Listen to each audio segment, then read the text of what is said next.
What an overwhelming initial experience it is to be back in Kenya. With every step, I walk in gratitude for God's grace and blessing for allowing me to return. The dynamics of the variety of people on the field can be difficult at times. It is an interesting dynamic to work through. I know that God has a plan. God has all the people here for a reason. It is for our good and His glory. In the first chapter of James, it says to count it all joy when you fall into various trials, knowing the testing of your faith produces patience. This is part of being stretched and growing in God. I pray for Spirit-led ministry every day. The children desire the love that God pours out through us. What a blessing it is to be in Kenya.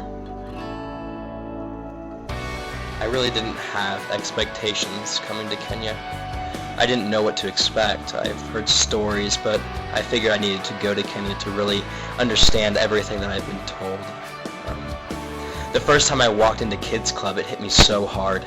I just started crying. Seeing so many kids worshiping the Lord was just amazing.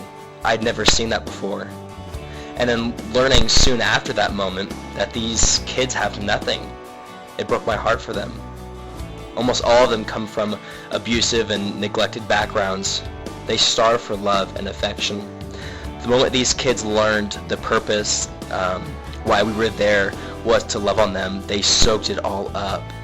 I mean, all they want to do is hold you, both of your hands and your arms. They want to sit on your lap. I knew I was in the center of God's will. But it wasn't until the 4th week in that I became very broken. The first 3 weeks were just learning the culture and seeing the poverty and physical needs. I knew that they were all abused and neglected, but that 4th week I got into individual, personal lives. And the extent of these kids' awful circumstances left me broken and leaving the question, do I know why I'm here? It's not about me. It's not about what I want anymore. It's all about them. A huge point for me would have to be patience with endurance. God has been growing me and stretching me so much, but He knows what I can handle. And I've seen my patience grow a lot already, from how I handle my teammates to how I've learned how to handle the Kenyan children in my classes. Entering a whole new culture and a whole new way of life is very challenging, and it stretches you. But by the grace and the strength of God, I know that I can make it, because I can do all things through Christ who strengthens me. And yeah, things can get really difficult at times, and you'll feel super frustrated, and you'll just want to give up right there on the spot.